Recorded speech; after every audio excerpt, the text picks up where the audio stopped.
সকলকে ইম্মানুয়েল। আজকের দিনে নির্ধারিত বাক্য ইফিসীয় তার ৪ অধ্যায় ১৭-৩২ পদ।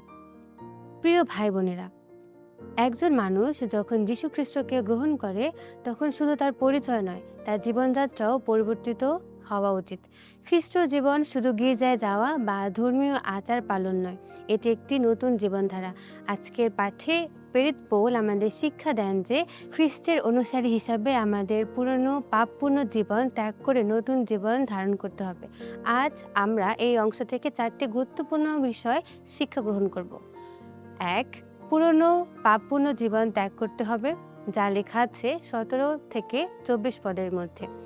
পৌল বলেন, অ-ইহুদিদের মতো অর্থহীন চিন্তা ও পাপপূর্ণ জীবনযাপন আর করা যাবে না, কারণ তারা ঈশ্বরের জীবন থেকে বিচ্ছিন্ন হয়ে পড়েছিল। কিন্তু যারা খ্রিস্টকে জেনেছে তাদের সম্পর্কে তিনি বলেন, তোমরা পুরাতন মানুষকে খুলিয়ে ফেলো এবং নতুন মানুষকে পরিধান করো, যা লেখা আছে 22-24 পদের মধ্যে। এখানে পুরাতন মানুষ বলতে বোঝায় পাপপূর্ণ অভ্যাস, মিথ্যা, স্বার্থপরতা, ঈর্ষা, অহংকার।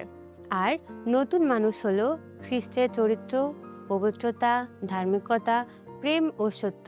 যেমন আমরা প্রতিদিন পুরানো কাপড় খুলি, নতুন কাপড় পরি, তেমনি প্রতিদিন আমাদের পুরানো পাপপূর্ণ অভ্যাস ত্যাগ করে খ্রিস্টের চরিত্র ধারণ করতে হবে। আমাদের কথাবার্তা ও আচরণে পরিবর্তন আসতে হবে, যা লেখা আছে 25-29 পদ পর্যন্ত।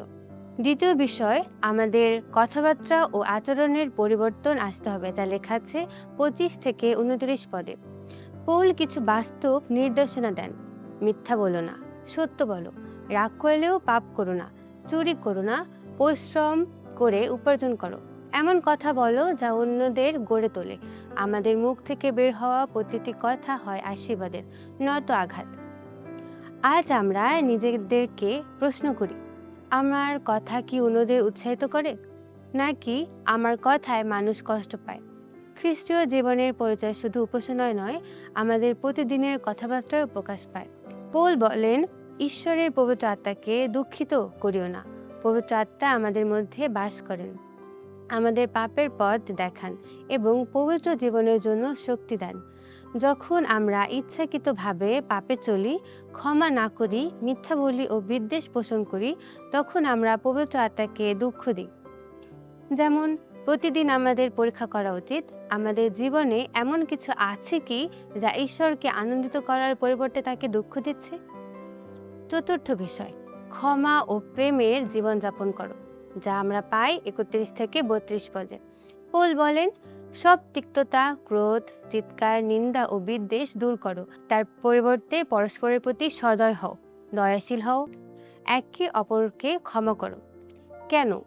যেমন খ্রিস্ট ঈশ্বর আমাদের ক্ষমা করেছেন, আমরা যদি ঈশ্বরের কাছ থেকে এত বড় ক্ষমা পেয়ে থাকি, তাহলে অন্যদের ক্ষমা করাও আমাদের দায়িত্ব।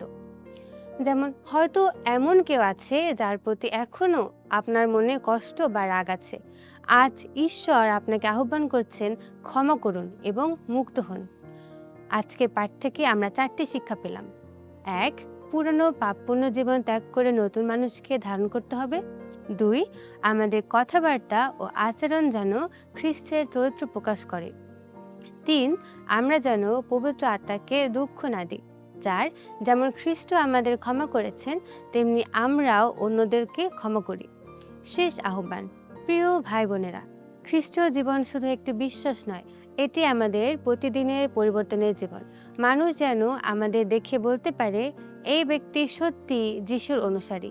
আসুন আজ আমরা সিদ্ধান্ত নেই, পুরানো জীবন ত্যাগ করব, সত্য ও প্রেমে চলব, পবিত্র আত্মার পরিচালনায় জীবনযাপন করব এবং ক্ষমা ও দয়ার মাধ্যমে খ্রিস্টের চরিত্র প্রকাশ করব।